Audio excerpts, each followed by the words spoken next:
I was standing in my kitchen, still wearing my church dress, when my granddaughter Sophia called to uninvite me from her college graduation. "Grandma Rose," she said, her voice dripping with embarrassment, "I've been thinking, and maybe it's better if you don't come to graduation. You're just so old-fashioned, and all my friends will be there with their cool grandparents. You wouldn't really fit in." The words hit me like a physical blow, but what she said next made my blood run cold. "Besides, Mom says you're probably too confused to understand what's happening anyway." That night, I sat at my mahogany desk and did something I never thought I'd do. I called my lawyer. Before we jump back in, tell us where you're tuning in from, and if this story touches you, make sure you're subscribed, because tomorrow I've saved something extra special for you. My name is Rose Catherine Whitmore, and at 73 years old, I thought I understood disappointment. I'd buried my husband of 45 years, watched my daughter struggle through 2 divorces, and spent countless nights worrying about my family's future. But nothing had prepared me for the moment my own granddaughter decided I was too much of an embarrassment to share her proudest moment. The phone call came on a Tuesday evening in late April. I was in my kitchen, the same kitchen where I'd baked birthday cakes for 3 generations, preparing my weekly meal prep. At my age, routine was comfort, and Tuesday evenings were for making enough casseroles to last the week. The phone rang just as I was sliding a tuna noodle casserole into the oven. "Hi, Grandma Rose," Sophia's voice came through the receiver. But something was different. Gone was the warmth I'd grown accustomed to over her 22 years. Instead, there was a distance, a calculated coolness that made my chest tighten. "Hello, sweetheart," I said, wiping my hands on my apron. "How are you feeling about graduation? Only 3 weeks away now."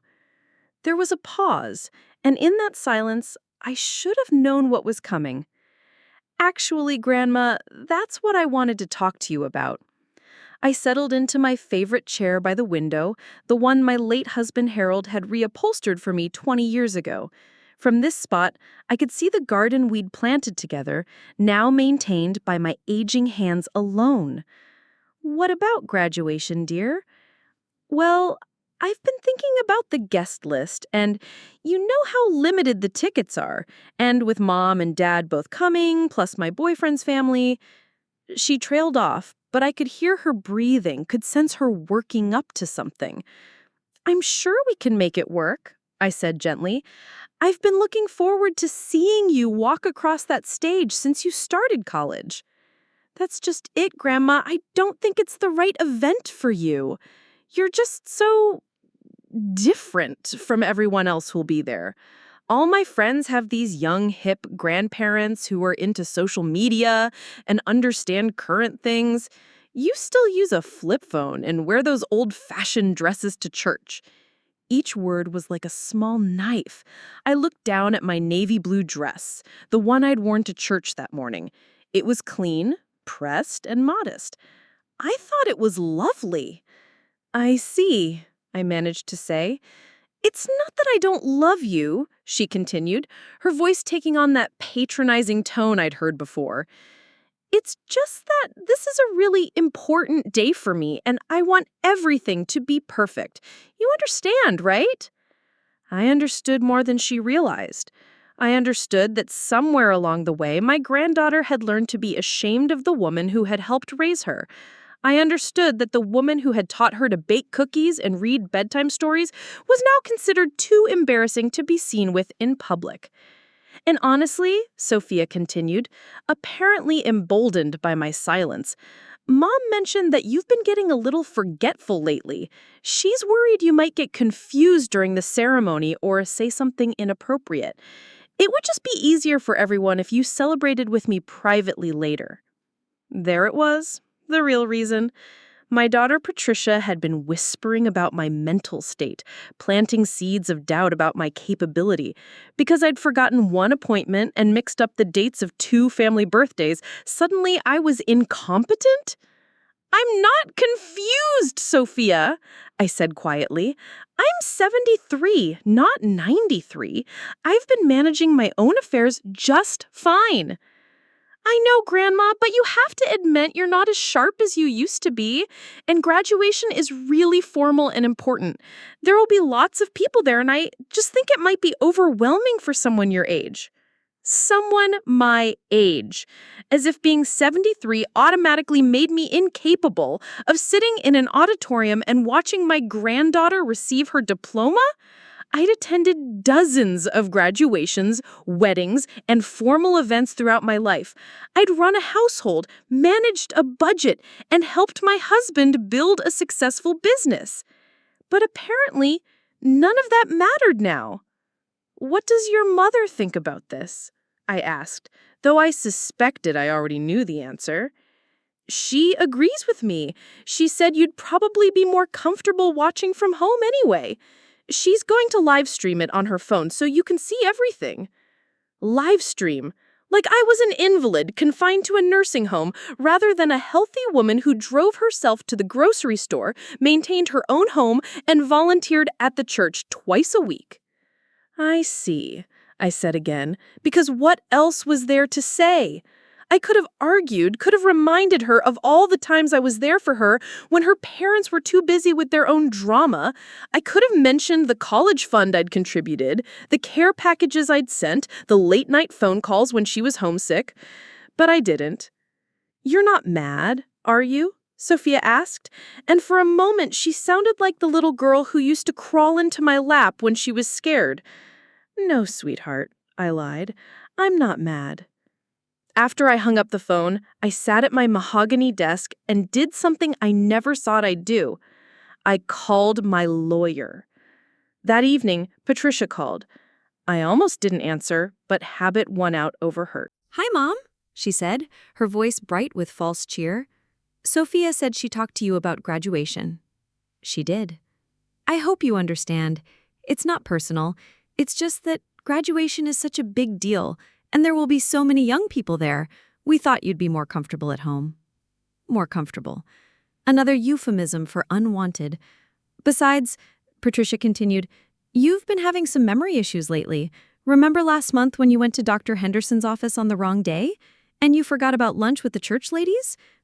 "I mixed up 2 appointments," I said. "That hardly makes me senile." "No one's saying you're senile, Mom. But you have to admit, you're not getting any younger. And Sophia's graduation is important. We can't risk any complications. Complications. That's what I'd become in my own family. A potential complication to be managed rather than a grandmother to be celebrated." "I understand," I said, though understanding and accepting were 2 very different things. "Great. I'll make sure to get good video for you. And maybe next weekend you can take Sophia out for a nice lunch to celebrate. Just the 2 of you."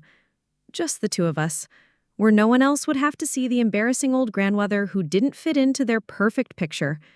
After Patricia hung up, I walked through my house, really looking at it for the first time in months.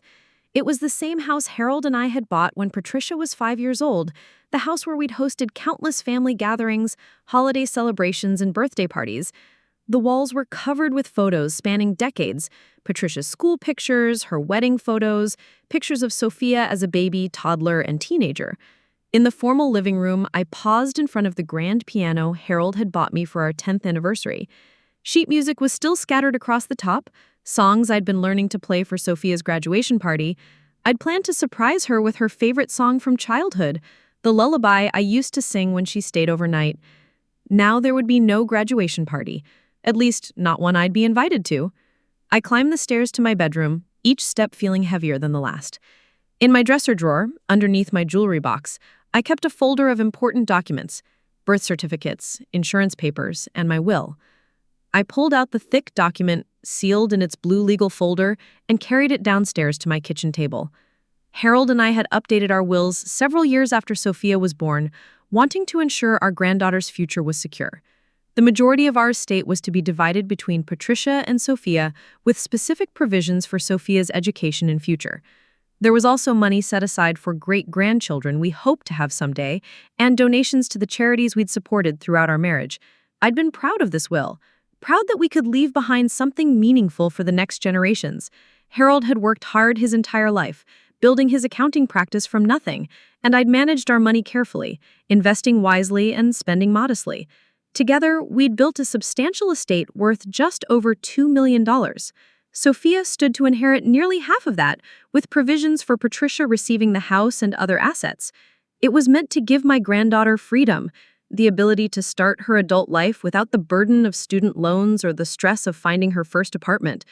I'd imagined her using the money to travel, to pursue her dreams, maybe to start the family she'd always talked about wanting.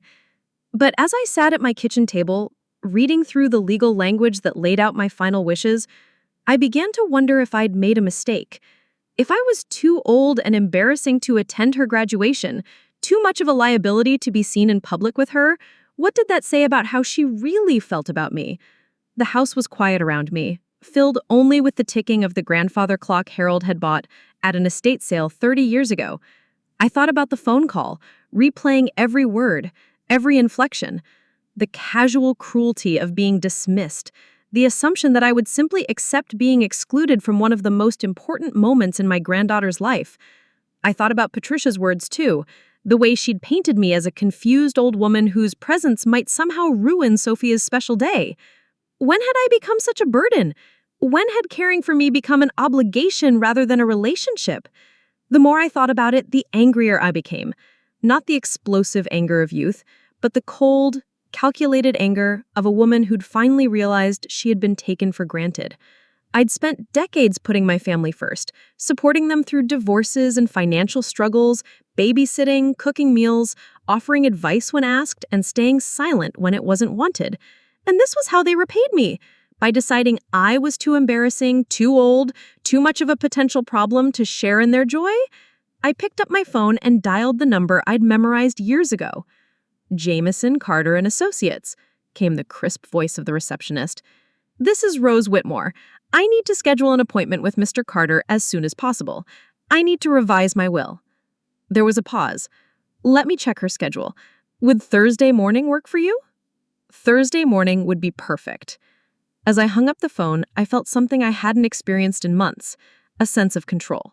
For too long, I'd allowed others to make decisions about my life, to treat me as if my opinions and feelings didn't matter.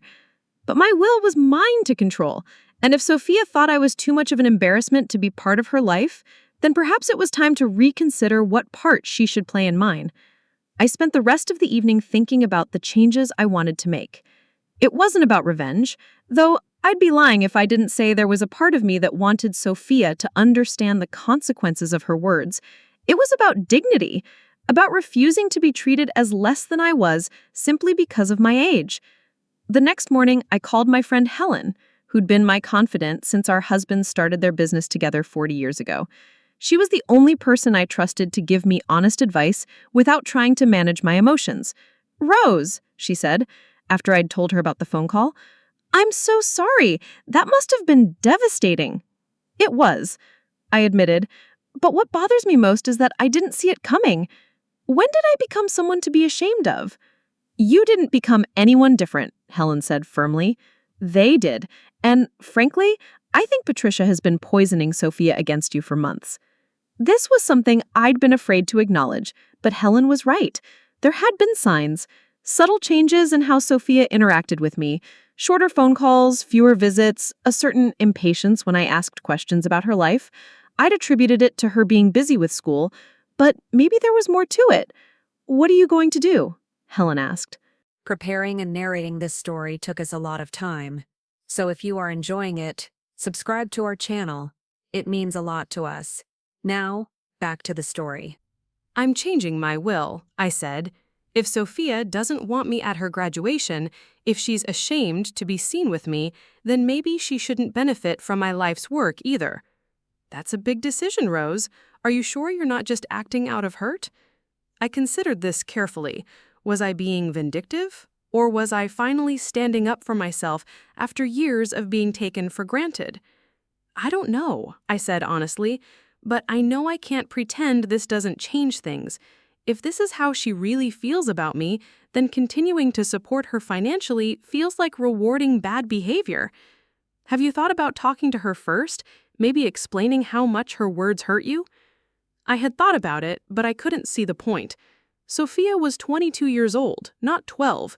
She knew exactly what she was saying when she called me too old and embarrassing for her graduation. Trying to explain why that hurt would only make me seem more pathetic. I think the time for talking is past, I said. Actions have consequences, and maybe it's time Sophia learned that. Thursday morning arrived gray and drizzly, matching my mood as I drove to downtown Millbrook for my appointment with Robert Carter. He'd been handling my legal affairs since Harold's death 3 years ago, and I trusted his judgment completely. His office was in one of those restored Victorian houses that lined the historical district, all polished wood and expensive furniture. Robert was in his 60s, with silver hair and kind eyes behind wire-rimmed glasses. He'd known Harold personally and had always treated me with respect rather than the patronizing kindness I'd grown accustomed to from younger people. "Rose," he said, standing to greet me as his secretary showed me into his office. "It's good to see you. You look well." "Thank you, Robert. I wish I were here under better circumstances." He gestured for me to sit in one of the leather chairs across from his desk. "You mentioned wanting to revise your will. What changes are you considering?" I took a breath and told him everything. The phone call from Sophia, Patricia's comments about my mental state, the hurt and anger I'd been carrying for the past 2 days. Robert listened without interrupting, occasionally nodding or making notes on his legal pad. When I finished, he sat back in his chair, considering my words carefully. "I can understand why you're upset," he said finally. "What you've described is hurtful and disrespectful. But changing your will is a permanent decision. Have you considered other ways to address this?" "Such as?" "Well, you could reduce Sophia's inheritance without eliminating it entirely, or you could add conditions to her bequest that might encourage her to reflect on her behavior." I shook my head. "Robert, I've spent the last 2 days thinking about this. If Sophia is ashamed of me now, how do you think she'll treat me when I'm truly elderly and need help? If she finds me embarrassing at 73, what happens when I'm 83? He nodded slowly. "That's a fair point, and you have every right to distribute your assets as you see fit. I just want to make sure you've thought this through completely." "I have. I want Sophia removed from my will entirely. Her portion should go to charity instead." "Which charities?" I'd thought about this too. The literacy program at the public library, the food bank, and the scholarship fund at the community college. Organizations that help people who actually need it, rather than someone who's already had every advantage in life. Robert made notes as I spoke. "And Patricia's inheritance?" "That stays the same for now, but I want a clause added that if she contests the will or tries to claim that I wasn't mentally competent when I made these changes, her inheritance goes to charity as well." "That's comprehensive," Robert said, "and legally sound. I'll need to have a psychiatric evaluation done to document your mental competency, given the concerns that have been raised about your cognitive state." I almost laughed. "You mean I need to prove I'm not the confused old woman they think I am?" "Exactly. It'll protect the validity of the will and ensure your wishes are carried out." We spent the next hour going over the details, making sure every change was exactly what I wanted. When we finished, I felt lighter than I had since Sophia's phone call. For the first time in days, I was in control of my own narrative. "When will the new will be ready?" I asked. "Give me a week to draft everything and arrange for the psychiatric evaluation. Then we can schedule a signing." As I drove home, I thought about what would happen when my family eventually learned about the changes. Patricia would be furious, probably claiming I was being spiteful. Sophia might not care until it was too late to matter. But for the first time in months, I felt like myself again.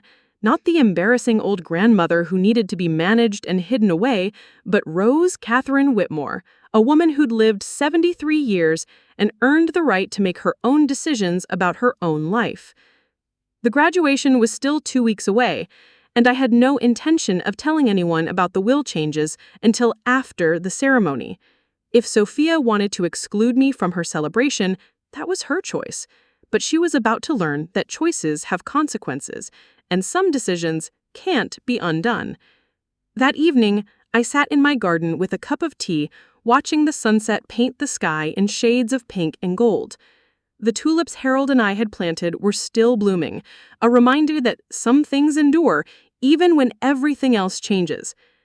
Tomorrow, I would start documenting everything that led to this decision, not out of spite, but because I wanted my reasons to be clear when the time came to explain them. Sophia might think I was too old to matter, but she was about to discover just how much power this old woman still had.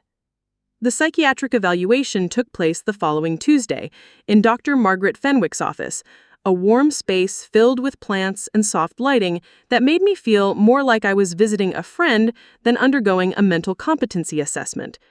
Dr. Fenwick was a woman in her 50s with graying brown hair and intelligent eyes that seemed to see everything without judgment. "Whitmore," she said as I settled into the comfortable chair across from her desk, "I understand you're updating your will and want to ensure there are no questions about your mental capacity." "That's correct. My family seems to think I'm becoming forgetful and confused, so I want documentation that I'm perfectly capable of making my own decisions." Dr. Fenwick smiled. "Let's start with some basic questions, then we'll move on to more complex assessments." For the next 2 hours, she put me through a comprehensive battery of tests: memory exercises, problem-solving scenarios, questions about current events, and discussions about my reasoning for the will changes. I found myself enjoying the intellectual challenge, proving to myself as much as to her that my mind was as sharp as ever. "Your cognitive function is excellent," Dr. Fenwick said as we concluded. "Your memory, reasoning, and decision-making capabilities are all well within normal ranges for someone your age. In fact, you scored higher than many people decades younger. Will that be sufficient for Mr. Carter?" "More than sufficient. I'll have my report to him by tomorrow afternoon." Driving home, I felt vindicated. Whatever narrative Patricia had been spinning about my mental decline was exactly that, a story with no basis in reality. I was tired of being treated like I was incompetent simply because I'd reached a certain age. That evening, I received an unexpected phone call from my neighbor, Mrs. Chen, who lived in the house next to mine. "Rose, dear," she said, her voice carrying a note of concern, "I hope you don't mind me calling, but Patricia stopped by this afternoon while you were out." My stomach tightened. What did she want? "She said she was worried about you living alone and wanted to check on your house. She asked me a lot of questions about whether I'd noticed you acting strangely or forgetting things." The audacity of it took my breath away. Patricia was conducting her own investigation, building a case for my incompetence by questioning my neighbors. "What did you tell her?" I asked. "I told her the truth, that you're the most organized and capable person I know." But Rose, she seemed disappointed by my answers, like she was hoping I'd say something different. After I hung up, I sat in my kitchen trying to process what Patricia was doing. It wasn't enough that she'd supported Sophia's decision to exclude me from graduation. Now she was actively trying to gather evidence that I was mentally unfit. The question was, why? The answer came to me gradually as I thought about our family's financial situation. Patricia had gone through 2 expensive divorces, her current job at the insurance company barely covered her bills, and she'd been dropping hints for months about wanting to downsize her apartment to something more affordable. She'd also mentioned several times how much my house was worth, suggesting I should consider selling it and moving somewhere smaller. My house, with its prime location and 4 bedrooms, was worth close to $800,000. Combined with the rest of my estate, Patricia stood to inherit a significant amount of money. But if I lived another 10 or 15 years, continuing to manage my own affairs, that inheritance would keep dwindling as I paid for my own care. However, if she could prove I was mentally incompetent, she could petition for guardianship, take control of my finances, and essentially manage my money as she saw fit. The realization hit me like a cold wave. This wasn't just about graduation. This was about money and control. I spent the next few days paying careful attention to every interaction with my family, analyzing conversations I'd previously taken at face value.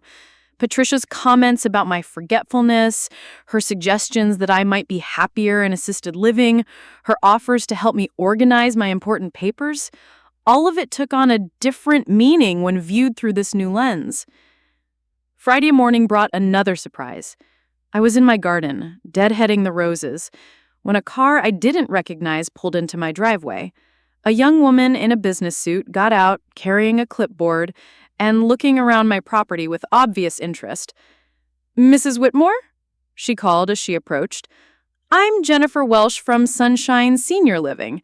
Your daughter Patricia asked me to stop by and discuss our community options." I straightened up, my gardening gloves dirty and my heart pounding. "I didn't ask for any information about senior living." "Oh, I know," Jennifer said with a bright smile that didn't reach her eyes. "Patricia mentioned that you might be resistant to the idea, but she's concerned about you living alone. She said you've been having some memory issues and thought it might be time to explore safer alternatives." Did she now? I kept my voice level, but inside I was furious. "And what exactly did she tell you about my situation?" Jennifer consulted her clipboard. "She mentioned that you've been forgetting appointments, getting confused about dates, and that the family is worried about your safety. She said you might not recognize the need for additional support, which is common with older adults experiencing cognitive decline." Cognitive decline.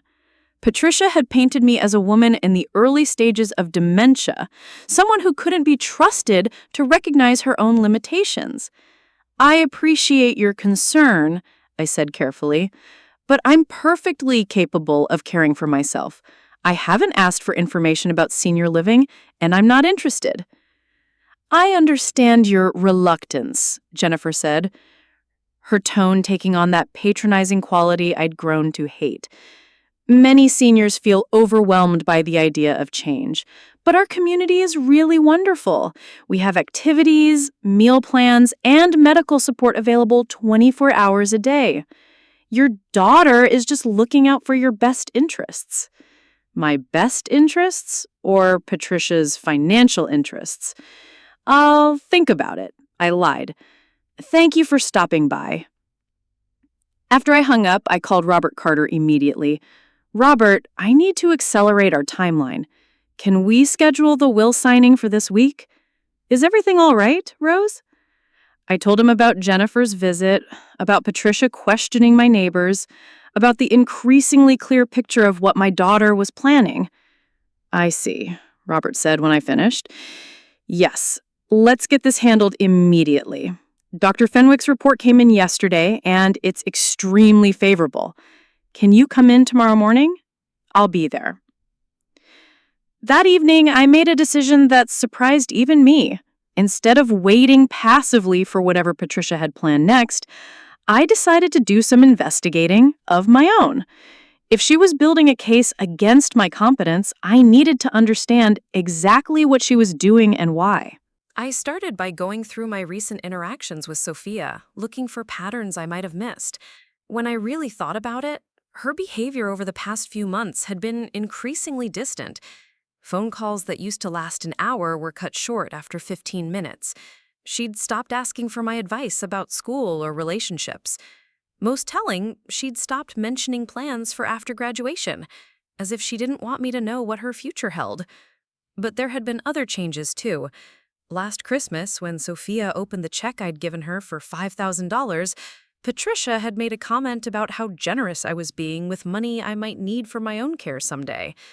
At the time, I'd thought she was just being practical. Now I wondered if she was planting seeds, making Sophia think that my generosity was actually irresponsible spending by someone who wasn't thinking clearly. I pulled out my checkbook and started going through the past year's entries, looking for any pattern that might seem concerning to someone determined to find problems. The donations to charity, the gifts to family members, the money I'd spent on home maintenance and improvements. To me, it all looked like the reasonable expenses of someone managing her money responsibly, but I could see how Patricia might frame it differently. Saturday morning, I met with Robert to sign the new will. As I put my signature on the document that would change my family's future, I felt a mixture of sadness and relief. Sadness for the granddaughter I'd loved unconditionally, who decided I wasn't worth including in her important moments. Relief that I was finally taking control of a situation that had been spiraling away from me. "Are you certain about this, Rose?" Robert asked as I handed him the signed papers. "I've never been more certain about anything in my life." As I drove home, I thought about the conversation I would eventually need to have with my family. Not now, not until after graduation was over and Sophia had moved on to whatever came next, but someday they would learn what their actions had cost them, and I wondered if they would finally understand the woman they'd so casually dismissed. The following week passed quietly, with no visits from senior living representatives or calls from concerned family members. I used the time to document everything that had happened, creating a detailed timeline of events that led to my decision. I wanted a record of my reasoning, something that would make it clear that my choice hadn't been made in anger or confusion, but after careful consideration of how I'd been treated. On Wednesday, Patricia called with news that made my blood boil. "Mom, I hope you don't mind, but I made an appointment for you with Dr. Harrison for a general checkup next Friday. You haven't been in for a while, and I think it would be good to make sure everything is okay." Dr. Harrison was Patricia's choice, not mine. I had been seeing Dr. Martinez for 15 years, but Patricia had been pushing me to switch to her doctor, claiming he was better equipped to handle geriatric patients. "I don't need a checkup," I said. "I just saw Dr. Martinez 2 months ago." "Mom, Dr. Martinez is getting old himself. Dr. Harrison specializes in older patients and their unique needs. He's much more up to date on things like memory care and cognitive assessment." There it was again. The suggestion that I needed cognitive assessment, that my current doctor wasn't qualified to recognize signs of mental decline. Patricia was systematically trying to replace the people in my life who knew me well with new people who might be more likely to see problems where none existed. "I'm not changing doctors," I said firmly. "Mom, please don't be stubborn about this. Dr. Harrison comes highly recommended, and he has experience with families dealing with aging issues. He can help us make sure you're getting the care you need." Us. As if my medical care was a family decision rather than my own personal choice. "Patricia, I am not changing doctors, and I don't need any special care. I'm 73, not 93. "I know, Mom, but you have to start thinking about the future. What happens if you fall? What if you have a medical emergency and no one finds you for days? What if your memory gets worse?" The hypothetical catastrophes rolled off her tongue so easily, I wondered how long she'd been rehearsing this conversation. "If any of those things happen, I'll deal with them when they do. Until then, I'm perfectly capable of managing my own healthcare. Can't you just humor me? Just one appointment to establish a relationship with Dr. Harrison. If you don't like him, you can go back to Dr. Martinez." I almost laughed at how transparent she was being. Once Dr. Harrison was my official physician, Patricia could start working on him, sharing her concerns about my mental state, asking him to watch for signs of cognitive decline. Before long, she'd have a medical professional supporting her narrative about my incompetence. "I'm not changing doctors," I said firmly. "Mom, I'm worried that you're not thinking clearly about this. Your refusal to consider help when you obviously need it is exactly the kind of thing that concerns me." And there it was.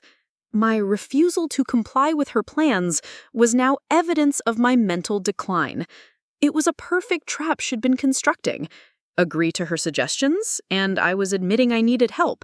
Refuse, and I was demonstrating poor judgment. I'm thinking very clearly, clear enough to see exactly what you're trying to do. Another pause. "What do you mean by that?" "I think you know exactly what I mean." After I hung up, I sat in my kitchen shaking with anger and something that felt like grief. This was my daughter, the child I'd raised, educated, and supported through every challenge in her life. The woman who was now systematically trying to undermine my independence and autonomy for her own financial gain. That afternoon, I called Helen and asked her to come over for coffee. I needed to talk to someone who knew me well, someone who could provide perspective on what was happening.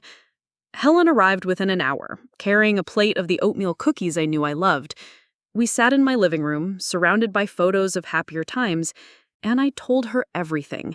The senior living visit, Patricia's attempts to change my doctor, the pattern of behavior that was becoming impossible to ignore. "Rose," Helen said when I finished, "I think you need to consider the possibility that Patricia is planning to have you declared incompetent. I've been thinking the same thing." Have you talked to Robert about it? Not directly, but I think he suspects something. He was very thorough about documenting my mental competency when we revised the will. Helen was quiet for a moment, stirring her coffee thoughtfully. You know, my sister went through something similar with her son a few years ago. He started questioning her judgment, suggesting she was becoming forgetful, pushing her to give him power of attorney over her finances. It started small, but before long, he was making all her decisions for her. What happened? She fought back, but it took everything she had. The legal fees alone almost bankrupted her. And the worst part was that it destroyed their relationship. Even after she proved he was wrong, things were never the same between them. I closed my eyes, feeling the weight of what might be coming. I can't live like that, Helen. I won't spend my remaining years fighting my own daughter in court trying to prove I'm competent to make my own decisions.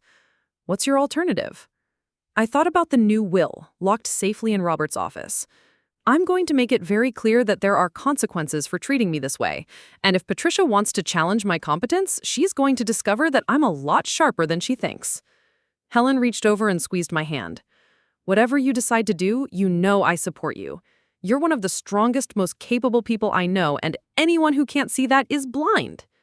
That evening, I made another decision that would have surprised the old Rose, the woman who always tried to keep peace in the family. I called Dr. Martinez and asked him to send me copies of all my medical records from the past 5 years. If Patricia was going to question my health and mental state, I wanted documentation of exactly what my actual condition was. Dr. Martinez's office sent over the files the next day, and I spent an evening reviewing them. The picture they painted was of a healthy 73-year-old woman with well-controlled blood pressure, excellent cardiovascular health, and no signs of cognitive decline. There were notes about my grief after Harold's death, but nothing that suggested any mental health issues beyond normal bereavement. More importantly, there were no notes about memory problems, confusion, or any of the issues Patricia had been claiming. If anything, Dr. Martinez's records showed a patient who was actively engaged in her own healthcare, asked thoughtful questions, and followed medical advice consistently.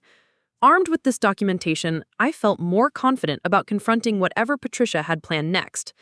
But I also realized that I needed to be strategic about how I handled the situation. If I came across as paranoid or defensive, it would only support her narrative about my declining judgment. Instead, I decided to start documenting everything more carefully. I began keeping a detailed journal of every conversation with family members, every attempt to influence my decisions, every suggestion that I wasn't capable of caring for myself. I also started taking photos of my daily activities, my organized home, my well-maintained garden, anything that would demonstrate my competence and independence. It felt strange, having to prove my own sanity and capability, but I recognized the value of having evidence if things escalated further. Thursday brought another surprise.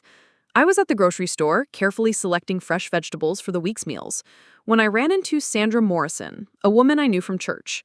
She approached me with the kind of hesitant manner that suggested she had something uncomfortable to say. "Rose, dear," she said, glancing around nervously, "I hope you don't mind me mentioning this, but Patricia called me yesterday." My heart sunk. What did she want? She said she was concerned about you and asked if I'd noticed any changes in your behavior at church. She wanted to know if you seemed confused during services or if you'd been having trouble following conversations. Another piece of Patricia's campaign to gather evidence of my supposed decline. How many people had she called? How many of my friends and acquaintances had she questioned my mental state? What did she tell her? I asked, though I was almost afraid to hear the answer. Sandra said she was being ridiculous. "You're one of the most organized volunteers we have. You run the library committee like clockwork, and your contributions to our discussions are always thoughtful and relevant. I told her if she was concerned about cognitive decline, she should look in a mirror. Despite everything, I had to smile. Sandra had never been one to mince words. Thank you for telling me, and thank you for being honest with her. Rose, what's really going on here? Patricia made it sound like you were becoming a danger to yourself, but you seem perfectly fine to me. I hesitated, unsure how much to share. But Sandra had been kind enough to support me with Patricia, and I felt I owed her some explanation. I think Patricia is trying to build a case that I'm not competent to manage my own affairs. I'm not sure why, but she's been systematically questioning my judgment and my mental capacity. Sandra's eyes widened. That's awful. Is there anything I can do to help? Just keep being honest about what you observe. If anyone else asks you about my behavior or mental state, please tell them the truth about what you've actually seen. Of course. And Rose, if you need someone to vouch for your competence, you can count on me. As I finished my shopping, I felt grateful for Sandra's support, but also deeply saddened by the necessity of it. The fact that I needed friends to testify to my sanity because my own daughter was undermining it was almost too painful to bear. That evening, I received a call that put everything into sharper focus. It was from James Morrison, Sandra's husband, who served on the church board with me. Rose, he said, Sandra told me about her conversation with Patricia. I thought you should know that Patricia also called Reverend Williams. My stomach dropped. Reverend Williams had been our pastor for 8 years, and I'd worked closely with him on numerous church projects. If Patricia was questioning him about my mental state, she was leaving no stone unturned. What did she tell him? I asked, though I was almost afraid to hear the answer. The same story she gave Sandra, that she was concerned about your cognitive health and wanted to know if he'd noticed any problems. She also asked if he thought you should step down from your committee responsibilities. And what did he say? He told her that you're one of the most reliable and capable volunteers the church has ever had. He said if she had specific concerns, she should discuss them with you directly, rather than going behind your back. I felt a wave of relief, but also a new level of understanding about what Patricia was doing. She wasn't just trying to gather evidence of my incompetence. She was trying to isolate me from my support systems, to create a narrative where everyone around me was concerned about my mental state. James, can I ask you something? Of course. Do you think I seem confused or forgetful? Have you noticed any changes in my behavior or judgment? There was no hesitation in his response. Rose, you're one of the sharpest people I know. You remember details about church projects that I've forgotten. You ask insightful questions, and your judgment has always been sound.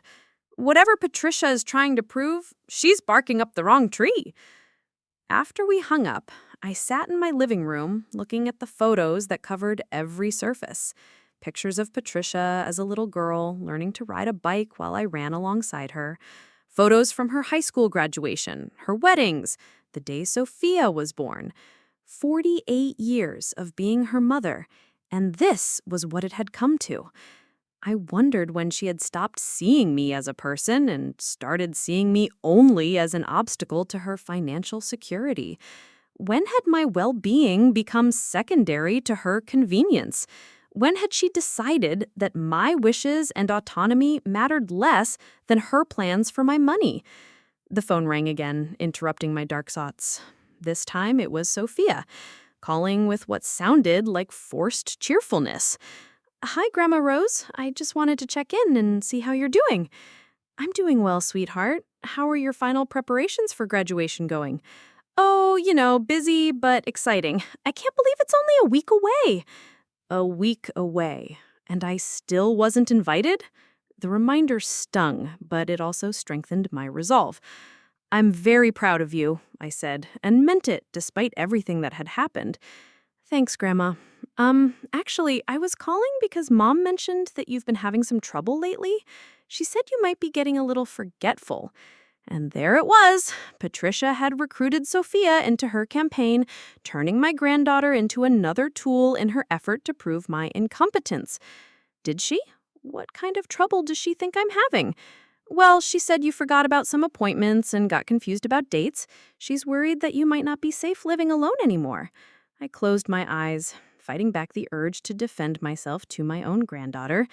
Instead, I asked a question that I already knew would hurt to hear answered.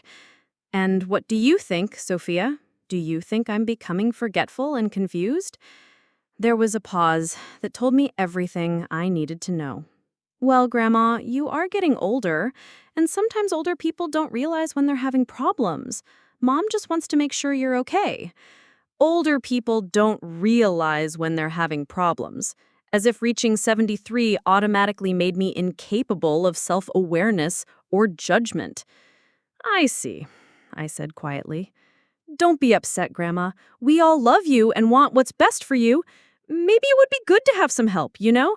Someone to check on you and make sure you're taking care of yourself. Someone to check on me and make sure I was taking care of myself. As if I were a child who couldn't be trusted to remember to eat or take my medication. Thank you for your concern, dear. I appreciate you calling. After we hung up, I sat in the growing darkness of my living room, not bothering to turn on the lights. The woman who had raised Patricia, who had helped raise Sophia, who had managed a household and a marriage and a dozen different responsibilities for decades, was now being treated like an incompetent invalid by the two people she loved most in the world. But as I sat there in the darkness, I felt something crystallizing inside me. Not just anger, though that was certainly present.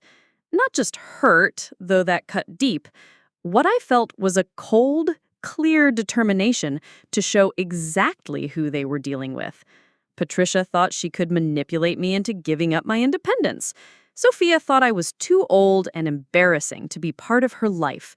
They both seemed to believe that I would simply accept whatever treatment they decided to give me. They were about to learn how wrong they were. The morning of Sophia's graduation arrived with unseasonably warm weather and brilliant sunshine, the kind of day that should have been perfect for celebrating a young woman's achievements. Instead, I woke up in my empty house, knowing I would spend the day watching my granddaughter's milestone moment through a computer screen while her family celebrated without me.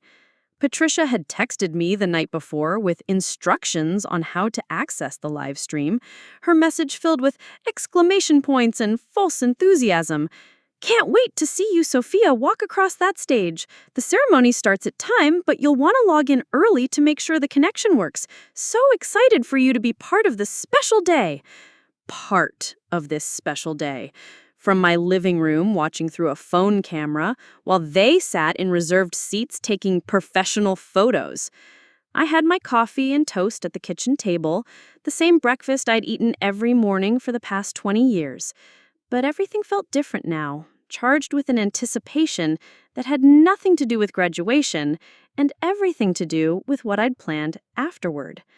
At 9:30, I opened my laptop and navigated to the live stream link Patricia had sent me. The ceremony was being held at the university's main auditorium, a grand space I'd visited during Sophia's freshman orientation 4 years ago. Back then, I was welcomed as family, introduced to her roommate and professors, included in every aspect of her college experience. Now I was relegated to the audience of strangers watching online, one of thousands of people who couldn't or wouldn't attend in person. The camera showed graduates filing into their seats, a sea of black caps and gowns that made it impossible to pick out Sophia among the crowd. I found myself scanning the audience instead, looking for Patricia's familiar blonde hair or trying to spot the designer dress I was sure she'd bought for the occasion. When the ceremony began, I listened to speeches about bright futures and unlimited potential, words that should have filled me with pride for my granddaughter's accomplishments. Instead, I found myself thinking about the conversation I would have with her later today, the one that would change everything between us. The live stream quality was poor, the audio cutting in and out at crucial moments. When they called Sophia's name, I could barely make out her figure walking across the stage. No close-up of her smile, no clear view of her receiving her diploma, just a distant figure in black among hundreds of others. This was what my family had decided was sufficient for me. This was how much my presence at my granddaughter's graduation was worth. After the ceremony ended, I closed the laptop and sat quietly in my living room. I'd watched Sophia graduate from college, technically fulfilling my role as a proud grandmother, but there was no joy in it, no sense of celebration or shared accomplishment. just the hollow feeling of being excluded from something that should have been one of the happiest days of my life. My phone buzzed with a text from Patricia. "Wasn't that wonderful? Sophia looked beautiful walking across that stage. We're heading to lunch now to celebrate. I'll call you later with all the details." Lunch. Of course, there was a celebration lunch, another event I hadn't been invited to. I wondered if they'd even mentioned to the other family members that I'd been excluded, or if they'd simply told everyone I was too frail to attend. I spent the rest of the morning tending to my garden, deadheading roses and watering the vegetable patch Harold and I had planted together. Physical work helped calm my mind and gave me time to think about what would happen next. Around 2 o'clock, my phone rang. Sophia's name appeared on the screen, and I felt my heart skip despite everything that had happened. "Grandma Rose!" Her voice was bright with excitement and probably a little wine from the celebration lunch. "Did you watch the ceremony? Wasn't it amazing?" "It was lovely, dear. Congratulations. I'm very proud of you." "Thank you. I wish you could have been there in person, but I know it's better this way. The auditorium was so crowded and loud, it would have been overwhelming for someone your age." Someone my age. The casual dismissal in those 3 words crystallized everything I'd been feeling for the past month. "I'm sure I would have managed," I said quietly. "Oh, I know you think that, but trust me, it was chaos. People pushing and shoving, trying to get the best seats. Mom was right that you'd be more comfortable watching from home." Mom was right. Patricia had orchestrated all of this, convincing Sophia that excluding me was actually an act of kindness rather than cruelty. "Well, I'm glad you had a good day," I said. "The best! And guess what? Jason's parents want to take us all out to dinner tonight at Meridian. Can you believe it? It's like the fanciest restaurant in the city." Meridian. I knew the place, had read about it in the society pages. Entrees started at $75, and they had a month-long waiting list for reservations. Another celebration I wasn't invited to. Another milestone marked without my presence. "That sounds wonderful," I managed. "Jason's dad knows the owner, so we got a table even though they're usually booked forever. And Mom bought me this gorgeous dress for tonight. It's this beautiful emerald green that matches my graduation gift." "What graduation gift is that?" "Oh my gosh, I haven't told you yet. Mom and Dad went together and got me a car, a brand new BMW convertible. Can you believe it?" I felt the breath leave my lungs. A BMW convertible. Even a basic model would cost at least $40,000. Money that Patricia claimed she didn't have when she'd been dropping hints about her financial struggles. "That's very generous of them," I said, my voice carefully neutral. "I know, right? I was totally shocked. Mom said I deserved something special for working so hard, and that since I'm starting my new job next month, I needed reliable transportation." Patricia could afford a $40,000 car for Sophia, but had been claiming she was worried about my financial management.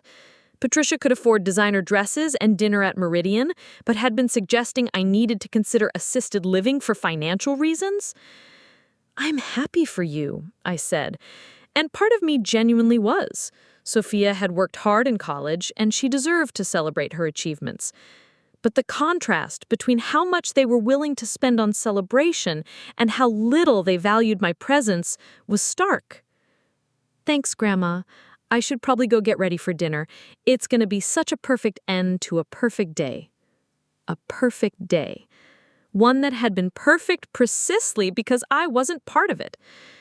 After we hung up, I sat with the phone in my lap, processing what I'd learned. Patricia had the money for extravagant gifts and expensive dinners, but she'd been building a case that I was financially irresponsible. She could afford luxury celebrations, but couldn't afford to have her mother attend her daughter's graduation. The hypocrisy was breathtaking, but it also confirmed what I'd already suspected. This wasn't about my mental capacity or my well-being. This was about convenience and control. About managing me like an inconvenient obligation rather than treating me like family. That evening, I called Helen to tell her about the day's events. She listened without interrupting, her occasional sighs the only indication of her growing anger.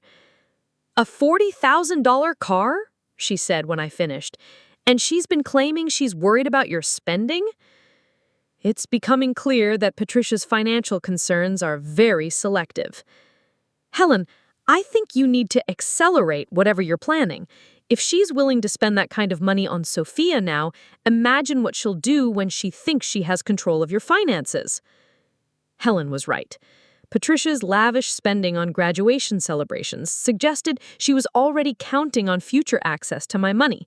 The car, the designer clothes, the expensive dinners, all of it felt like someone spending an inheritance before they'd officially inherited it. I'm going to call Sophia tomorrow. It's time to begin the conversation. What are you going to tell her? The truth. About the will changes, about what her words cost her, about the choices people make and the consequences that follow.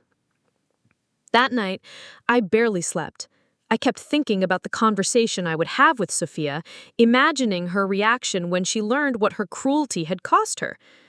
Part of me hoped she would be devastated, that she would finally understand the gravity of how she'd treated me.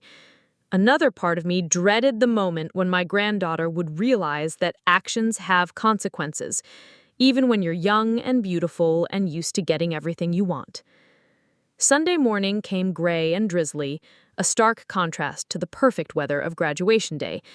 I had my coffee and read the newspaper, delaying the inevitable phone call until I couldn't put it off any longer. Sophia answered on the second ring, her voice still carrying the happiness of yesterday's celebrations. "Grandma Rose, how are you? I was just thinking about you." "Were you? That's nice to hear. I was thinking about how much I appreciated you understanding about graduation. It means so much to me that you didn't make a big deal about not being there." As if being excluded from my granddaughter's graduation was a minor inconvenience rather than a heartbreaking rejection. "Actually, Sophia, I was hoping we could talk about that." "Talk about what?" About graduation and about some things I've been thinking about since our conversation last month." There was a pause, and I could hear caution creeping into her voice. "What kind of things?" "Well, I've been reflecting on what you said about me being too old-fashioned and embarrassing to attend your graduation. I've been thinking about what that means for our relationship going forward." "Grandma, I didn't mean it like that.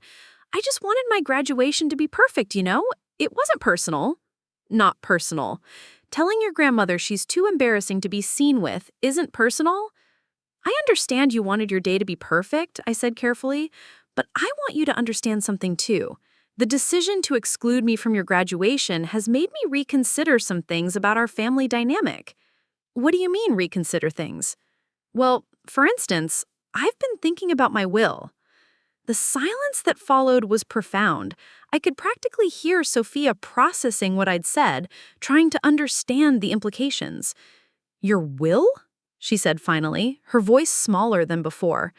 "Yes, you see, Sophia, I've always believed that family relationships are built on mutual respect and love. When someone tells me I'm too old and embarrassing to be part of their important moments, it makes me question whether that relationship is really built on the foundation I thought it was." "Grandma, I think you're misunderstanding. I never said you were embarrassing." "Actually, those were your exact words. You said I was too old-fashioned and that all your friends would be there with their cool grandparents. You said I wouldn't fit in." Another pause. "I didn't mean it the way it sounded." "How did you mean it then?" I wanted everything to be perfect. And you have to admit, you are pretty different from my friends' grandparents. They're all on social media and dress in modern clothes and understand current things." There it was again, the casual dismissal of who I was, the assumption that being different meant being lesser. "I see. So because I don't dress the way you think I should, because I don't use social media, because I have different interests than your friends' grandparents, that makes me unsuitable company for your graduation?" "That's not what I'm saying." "Then what are you saying, Sophia?" I'm saying I wanted my graduation to be a certain way, and I thought it would be easier if you weren't there. But that doesn't mean I don't love you." Easier if I weren't there. The honesty was almost refreshing, even as it cut deep. I appreciate your honesty, I said, and I want to be honest with you too. When someone tells me that my presence makes their life more difficult, when they decide that I'm too much of a burden or embarrassment to include in their celebrations, it makes me reconsider what kind of relationship we really have. What are you saying? I'm saying that I've made some changes to my will, Sophia. Changes that reflect the reality of how you see me and my place in your life. The sharp intake of breath was audible through the phone. What kind of changes? I've removed you as a beneficiary. The silence that followed was so complete, I wondered if the call had dropped. When Sophia finally spoke, her voice was barely a whisper. You what? I removed you from my will entirely. The money that was designated for your inheritance will now go to charity instead. But that's not fair. I never said I didn't want you in my life. You said I was too embarrassing to attend your graduation. You said I wouldn't fit in with your friends' families. You made it clear that my presence in your important moments was unwelcome. So I decided to respect your wishes and remove myself from your future entirely. Grandma, you can't be serious. I was just trying to have the perfect graduation day. It doesn't mean I don't want you to be my grandmother. But it does mean that you don't want me to be part of your life in any meaningful way.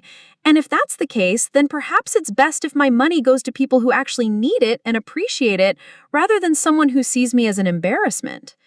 How much money are we talking about? The question slipped out before she could stop herself, revealing what she was really thinking about. Enough that you'll need to adjust your expectations for your future, I said quietly. Grandma, please, I made a mistake. I was stressed about graduation and I said things I didn't mean. Can't we just forget about it and go back to the way things were? The way things were? You mean the way things were when you thought I was good enough to inherit your grandfather's life savings, but not good enough to attend your graduation? It's not like that. Then what is it like, Sophia? Explain it to me. I don't know. I was just focused on having the perfect day, and I thought, you thought what? That I was too old and boring to be part of your perfect day? That your friends would judge you for having an unfashionable grandmother? That I would somehow ruin your celebration just by existing in the same space as you? Each question hit like a physical blow, and I could hear Sophia starting to cry. I'm sorry, she sobbed. I'm so sorry. I didn't mean to hurt you. But you did hurt me, Sophia. Deeply. And more than that, you showed me exactly how you really see me. Not as a person who loves you and has supported you your entire life, but as an inconvenience to be managed and hidden away when it suits you. That's not true, isn't it? When was the last time you visited me just because you wanted to spend time with me? When was the last time you called me for advice or just to chat? When was the last time you included me in your plans without being asked? The crying got louder, but I pressed on. This conversation was 22 years overdue. You've been pulling away from me for months, Sophia. Shorter phone calls, fewer visits, less interest in my life or opinions. But I thought it was just because you were busy with school and starting your adult life.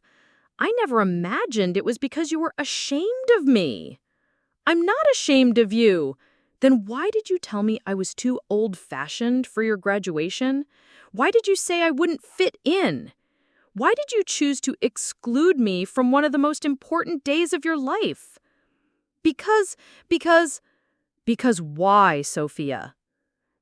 Because I wanted to impress Jason's parents. The words burst out of her like a confession. Because his family is so sophisticated and wealthy, and I wanted them to see me as someone who belonged in their world. And I thought if you were there in your old-fashioned clothes and your outdated way of talking, they might think less of me. Finally, the truth. My granddaughter had been so desperate to impress her boyfriend's family that she was willing to sacrifice her own grandmother's feelings. I see, I said quietly. So my love and support for 22 years was worth less to you than the opinion of people you just met? It's not that simple. It's exactly that simple, Sophia. You made a choice. You chose to prioritize strangers' opinions over your grandmother's heart. and now you're facing the consequences of that choice. But the money! Grandma, I need that money. I have student loans and I want to buy a house someday and start a family. And I wanted to help you do all of those things. But I also wanted to be part of your life, not just your bank account. I wanted to be someone you were proud to call your grandmother, not someone you hid away when it was convenient. I am proud of you. No, Sophia, if you were proud of me, I would have been at your graduation. If you were proud of me, you wouldn't have told me I was too old-fashioned and embarrassing. If you were proud of me, you would have wanted to introduce me to Jason's parents, not hide them from me. The sobbing on the other end of the phone was getting more desperate, but I felt surprisingly calm. For the first time in months, I was speaking my truth without worrying about keeping peace or protecting feelings. Please, Sophia begged, please don't do this. I'll do anything to make it up to you. I'll visit more, I'll call more, I'll invite you to everything from now on. Because you want my money back. No, because I love you. If you loved me, Sophia, you wouldn't have needed the threat of losing your inheritance to treat me with respect and kindness. That's not fair. What's not fair is telling your 73-year-old grandmother that she's too embarrassing to attend your graduation. What's not fair is excluding someone who has loved and supported you your entire life because you're worried about what strangers will think. What's not fair is treating family like an inconvenience to be managed rather than people to be cherished. I can change. I can be better. Perhaps you can. But the damage is already done and the will has already been changed. You made your choice when you decided I wasn't good enough for your graduation. Now you get to live with the consequences of that choice. Grandma, please. I need you to understand something, Sophia. This isn't about punishing you, although I won't pretend I'm not hurt and angry. This is about self-respect. I will not spend my remaining years begging for scraps of attention from people who see me as a burden. I will not pretend that being excluded and dismissed is acceptable treatment just because I'm old. I never saw you as a burden. Then why did you exclude me from your graduation? Why did you tell me I was too old-fashioned? Why did you say I wouldn't fit in? Those are the words you use about burdens, Sophia, not about people you love and respect. The line went quiet except for Sophia's crying. When she finally spoke again, her voice was small and defeated. What can I do to fix this? I don't know if you can fix it. Some things, once broken, can't be put back together the way they were. But you're my grandmother. You have to forgive me. That's what grandmothers do. The entitlement in those words, even spoken through tears, confirmed everything I'd been feeling. She expected forgiveness simply because of our relationship, not because she'd earned it, or even because she truly understood what she'd done wrong. Being your grandmother means I love you, Sophia. It doesn't mean I have to accept poor treatment or ignore my own dignity. And it doesn't mean you're entitled to my money, regardless of how you treat me. So that's it? You're just gonna cut me out of your life? I'm not cutting you out of my life. I'm cutting you out of my will. There's a difference. You can still call me, visit me, include me in your celebrations if you choose to, but you'll do it because you want to, not because you're hoping to inherit my money. That's not why I want to spend time with you. Prove it. Show me over the next few years that you value our relationship for its own sake, not for what you hope to gain from it. Maybe someday, if you can demonstrate that you've truly changed, I'll reconsider. But for now, the will stands as it is. Grandma, I love you, Sophia. I always will. But I also love myself enough not to accept being treated like an embarrassment by my own family. When you decide that I'm worth more than hiding away when it's convenient, maybe we can have a real relationship. Until then, I hope you enjoy your new car and your perfect life. I hung up the phone before she could respond, my hands shaking slightly from the adrenaline of finally speaking my truth. The house felt different around me, charged with the energy of a long overdue confrontation. Within minutes, my phone started ringing again. Sophia's name flashed on the screen, but I didn't answer. She called 3 more times in rapid succession, each call going to voicemail.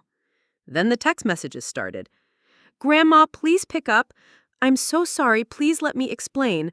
I love you, please don't do this. Can we meet in person to talk?" I turned the phone face down and walked to my kitchen to make a cup of tea. My hands were steadier now, and I felt lighter than I had in weeks. For too long, I'd been carrying the weight of other people's expectations and judgments. For too long, I'd been accepting treatment that no one should have to accept simply because it came from family. But no more. If Sophia wanted a relationship with me going forward, it would be on terms of mutual respect and genuine affection. And if she didn't, well, she'd made that choice when she decided I was too embarrassing for her graduation day. The phone rang again, and this time it was Patricia's name on the screen. I considered not answering, but curiosity won out. "Mom," Patricia's voice was tight with barely controlled panic, "Sophia just called me crying hysterically.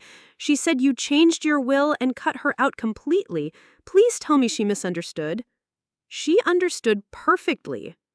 "Mom, you can't be serious. Sophia made a mistake, but cutting her out of your will completely? That's extreme, don't you think?" Extreme? Coming from the woman who'd been systematically trying to undermine my independence and questioning my mental capacity behind my back?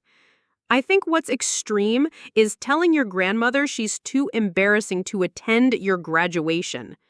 She didn't mean it that way. She was just stressed about the ceremony and wanted everything to be perfect. Perfect without me in it? Mom, please. She's just a young woman trying to figure out her life. Can't you forgive her for one mistake? One mistake? Patricia, this wasn't a slip of the tongue or a moment of poor judgment. Sophia deliberately excluded me from one of the most important days of her life because she was ashamed of me. She told me I was too old-fashioned and wouldn't fit in with her friends' families. That's not a mistake. That's a revelation of how she really sees me. You're taking this too personally. I almost laughed. Too personally? How else was I supposed to take being told by my own granddaughter that I was an embarrassment? Patricia, let me ask you something. When was the last time you encouraged Sophia to include me in her life? When was the last time you suggested she visit me or call me just to chat? That's not the point. It's exactly the point. You've been actively working to convince people that I'm mentally declining, that I need to be managed and controlled rather than respected and included. And now you're surprised that your daughter has learned to see me as a burden rather than a blessing?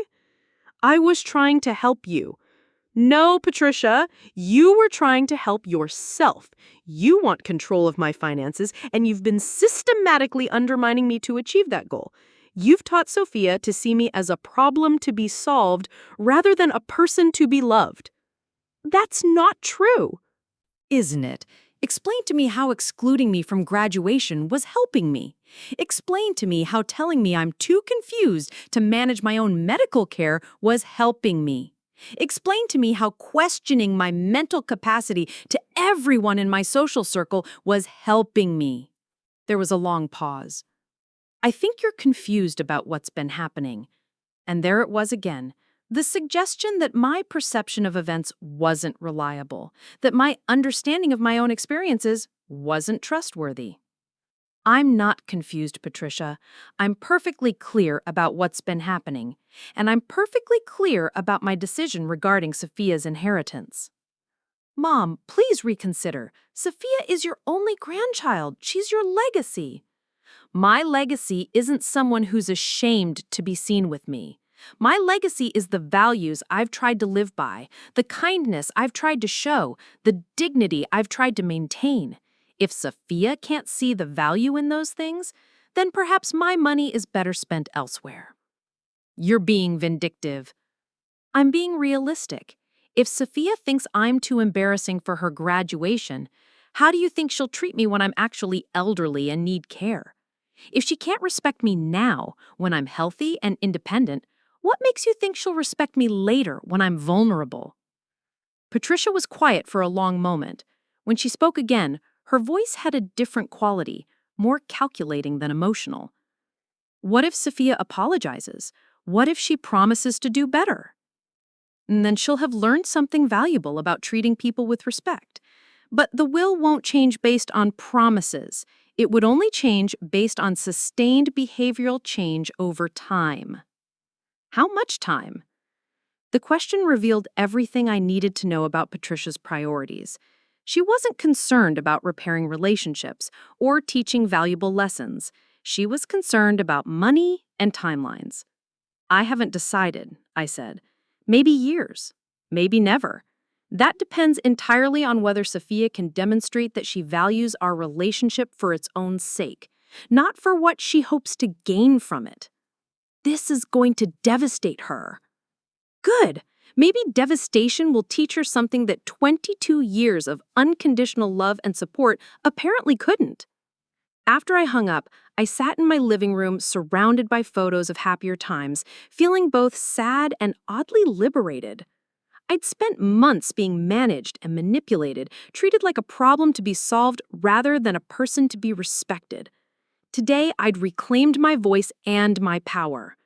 The phone continued ringing throughout the evening, alternating between Sophia and Patricia. I didn't answer any of the calls. There was nothing more to say right now. They'd heard my decision, they understood the consequences of their actions, and now they needed to decide how they wanted to proceed. Around 9 o'clock, Helen called. "Rose, how did it go?" I told her. How did she take it? About as well as you'd expect from someone who just learned that actions have consequences. Any regrets? I considered the question carefully. Did I regret losing the close relationship I'd thought I had with my granddaughter? Yes. Did I regret standing up for myself and refusing to accept poor treatment? Not for a second. "No regrets," I said finally. For the first time in months, I feel like myself again. The conversation had been painful, but it had also been necessary. I'd spent too many years accepting whatever treatment my family decided to give me, too many years prioritizing peace over my own dignity. Today, I'd drawn a line in the sand, and whatever happened next would happen on my terms. Tomorrow would bring new challenges, new attempts at manipulation, new efforts to make me feel guilty for standing up for myself. But tonight, I was content knowing that I'd finally spoken my truth. Consequences be damned. 6 months after graduation, I received a letter that changed everything. It arrived on a Tuesday morning in October, delivered by certified mail and requiring my signature. The return address showed the law offices of Brennan and Associates, a firm I'd never heard of. Inside was a thick stack of legal documents with a cover letter that made my blood run cold. Patricia was petitioning the court to have me declared mentally incompetent, seeking guardianship over my person and my estate. The papers claimed I'd been exhibiting signs of dementia, making irrational financial decisions, and posed a danger to myself and others. I sat at my kitchen table, reading through the allegations with growing disbelief. According to Patricia's sworn statement, I'd become paranoid and delusional, making wild accusations against family members. I'd supposedly been giving away large sums of money to questionable charities, forgetting to pay bills, and showing signs of severe cognitive decline. Every lie was crafted carefully, designed to paint me as a confused old woman who'd lost touch with reality. But reading between the lines, I could see the real strategy. If Patricia could convince a judge that my will changes were the product of mental illness rather than rational decision-making, she could have them overturned. I called Robert Carter immediately. "Rose, I was expecting your call," he said grimly. "I received a copy of the petition this morning. Can they actually do this?" "They can try, but they'll need compelling evidence, and frankly, what they've presented isn't very strong. Most of their claims are vague allegations without supporting documentation." "What happens next?" We'll file our response, presenting the psychiatric evaluation and medical records that demonstrate your competency. We'll also request an independent court-appointed evaluator. The burden of proof is on them to demonstrate that you're actually incompetent. That afternoon, I did something that would have terrified the old Rose. I called the local newspaper and asked to speak with someone about elder abuse and exploitation. If Patricia wanted to wage this battle in public forums, then the public should know exactly what was happening. The reporter who came to my house was a young woman named Jessica Chen, no relation to my neighbor, but equally sharp and determined. She listened to my story with growing outrage, taking careful notes as I walked her through the timeline of events. "Do you have documentation of these attempts to undermine your competency?" she asked. I pulled out the detailed journal I'd been keeping, the records from Dr. Martinez, the psychiatric evaluation, and copies of all the correspondence with Patricia. Jessica's eyes widened as she reviewed the evidence. "This is substantial," she said. "Would you be willing to go on record with this story?" "Absolutely. I'm 73 years old, and I'm tired of being treated like I don't matter. If my story can help other seniors who are facing similar situations, then it's worth telling." The article ran 3 days later on the front page of the local section, with the headline, "Local Woman Fights Back Against Elder Financial Abuse." It detailed Patricia's systematic campaign to undermine my independence, the guardianship petition, and my decision to change my will in response to being excluded from Sophia's graduation. The response was immediate and overwhelming. My phone rang constantly with calls from other seniors who'd faced similar situations, advocates for elder rights, and reporters from larger newspapers picking up the story. But the call that surprised me most came from an unexpected source. "Mrs. Whitmore, this is David Chen, Jessica's editor at the paper. I wanted to let you know that we've received some interesting follow-up information about your case." "What kind of information?" "Several people have come forward with concerns about your daughter's conduct. Apparently, she's been approaching other elderly people in the community, offering financial planning services, and suggesting they might need help managing their money." My stomach dropped. "What are you saying?" "We're saying this might not be an isolated incident. We'd like to investigate further if you're willing to cooperate." Within a week, the investigation had uncovered a disturbing pattern. Patricia had been systematically targeting elderly clients through her insurance company, identifying those with substantial assets and no close family oversight. She'd been building relationships with them, gradually assuming more control over their financial decisions, and in several cases, positioning herself to benefit from their estates. The insurance company suspended her immediately, pending their own internal investigation. The state attorney general's office opened a formal inquiry into elder financial abuse, and suddenly, Patricia's guardianship petition looked less like a concerned daughter's attempt to help her aging mother and more like a criminal scheme to steal my assets. Meanwhile, Sophia had been calling me regularly, her tone growing more desperate with each conversation. The BMW had been repossessed when she couldn't make the payments without her expected inheritance. Her job at the marketing firm barely covered her student loans and basic living expenses.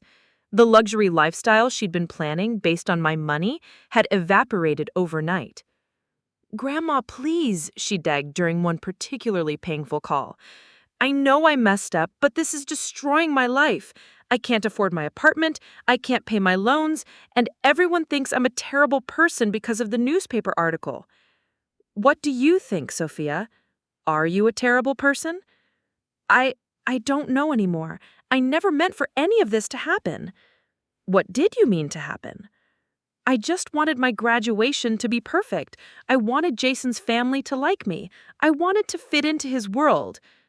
"And where did that leave me in your world?" There was a long pause.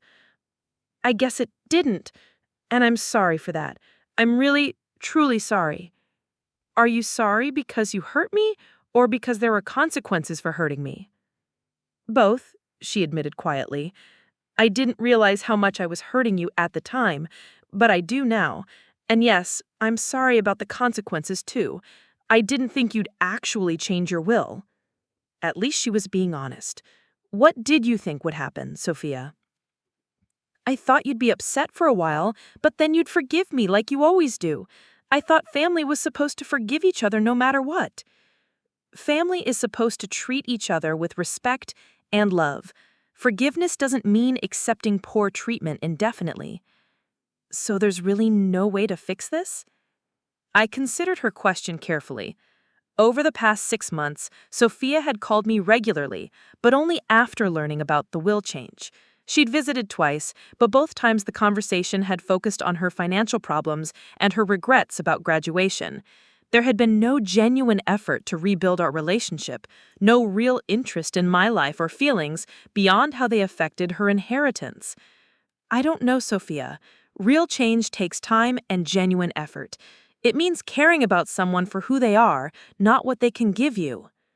I do care about you for who you are. Then prove it. Show me over the next few years that you value our relationship, regardless of whether you ever see a penny of my money. Visit me because you want to spend time with me, not because you're hoping to change my mind about the will. Call me because you're interested in my life, not because you need something from me. And if I do that, you'll change the will back? The question revealed everything I needed to know about her motivations. Even now, even after everything that had happened, she was still focused on the money rather than the relationship. If you do that, Sophia, you'll have something much more valuable than money. You'll have a genuine relationship with your grandmother. Whether or not that ever translates to financial inheritance is something we can discuss years from now. The guardianship hearing took place on a cold December morning, nearly 8 months after Patricia had filed her petition. By then, the criminal investigation had progressed to the point where Patricia was facing multiple felony charges for elder financial abuse. Her lawyers had advised her to withdraw the guardianship petition, but she had refused, apparently believing she could still convince a judge that I was incompetent. The courtroom was packed with supporters. Helen sat in the front row, along with my neighbors, friends from church, and several other seniors who'd been affected by Patricia's schemes. Jessica Chen was there to cover the story, and I'd even received messages of support from people across the country who'd read about my case online. Patricia's lawyer presented their evidence first, calling witnesses who testified about my supposed confusion and paranoia. But their testimony fell apart under cross-examination. The senior living representative admitted that Patricia had contacted her, not the other way around. Dr. Harrison acknowledged that he had never actually examined me and had based his opinions solely on Patricia's descriptions of my behavior. When Robert presented my defense, the contrast was striking. Dr. Martinez testified about my excellent physical and mental health. Fenwick presented the results of my comprehensive psychiatric evaluation. My neighbors, friends, and church colleagues testified about my continued competence and independence. But the most powerful moment came when I took the stand myself. Your Honor, I said, looking directly at the judge, I'm 73 years old, and I've been managing my own affairs successfully for more than 5 decades. I buried my husband, raised my daughter, helped raise my granddaughter, and built a substantial estate through careful planning and wise investment. I'm not perfect, and I occasionally forget small details like anyone else my age. But I'm not incompetent, and I'm not paranoid. I'm simply a woman who refuses to be manipulated and controlled by family members who seem to value my money more than my well-being. The judge's ruling was swift and decisive. Not only did he deny Patricia's petition for guardianship, but he also ordered her to pay my legal fees and issued a restraining order preventing her from interfering in my affairs. More importantly, he commended me for standing up for myself and encouraged other seniors facing similar situations to follow my example. Outside the courthouse, Patricia approached me one final time. Her face was drawn, aged by months of stress and the reality of her impending criminal trial. "Mom," she said quietly, "I want you to know that I never meant for things to go this far." "What did you mean to happen, Patricia?" I thought I was looking out for your best interests. I thought you needed help managing your money and your life." "Whose best interests were you really looking out for?" She looked away, unable to meet my eyes. "I was in debt. The divorces, the lifestyle I'd been living. I needed money, and I thought you had more than you needed." Finally, the truth. So you decided to take it. I decided to try to help you while helping myself. I thought it could work for both of us. By undermining my independence and treating me like I was incompetent, I convinced myself it was for your own good. At least she was being honest now, when it was too late to matter. I hope you get the help you need, Patricia, I said. But I also hope you understand that your actions have consequences. You chose to try to manipulate and control me. And now you have to face the results of that choice. She nodded, tears streaming down her face.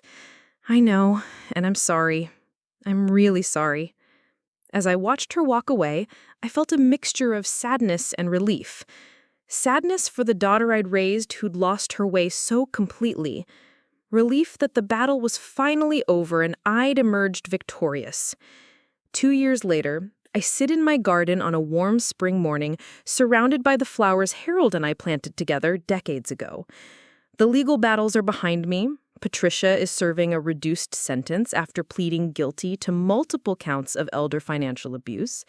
And I've established a scholarship fund at the local law school for students interested in elder advocacy. Sophia calls me once a month now, regular conversations that focus on her life, her work, and her genuine interest in my well-being. She's still with Jason, but she's also learned to value relationships that aren't based on money or status. She's never mentioned the will again, and I believe she finally understands that some things are more valuable than inheritance. Last week, she called with news that surprised me. "Grandma, Jason and I are engaged," she said, her voice bright with happiness. "That's wonderful, dear. I'm happy for you. We're planning a small ceremony, just close family and friends. And, Grandma, I was hoping you'd be there, not because I feel obligated to invite you, but because I can't imagine celebrating the most important day of my life without you there." For the first time in years, I heard genuine love and respect in her voice. I would be honored to attend. "Really? You don't think I'm too old-fashioned or embarrassing to have at your wedding?" I couldn't resist asking. She laughed, but it was a sound filled with regret rather than humor. "Grandma, you're the strongest, most dignified person I know. I'd be proud to have you there, and I'd be honored if you'd wear whatever makes you feel comfortable and beautiful." As we planned the details of her wedding, I found myself reconsidering the will I'd changed 3 years ago. Not because Sophia was asking me to, but because she'd finally demonstrated the kind of person I'd always hoped she would become. The money I'd designated for charity had already done tremendous good, supporting literacy programs and helping other seniors fight against financial abuse. But perhaps there was room in my estate for both charitable giving and family support. That evening, I called Robert Carter. "Robert, I'd like to schedule an appointment to discuss my will again." "Of course, Rose. Are you thinking of making changes?"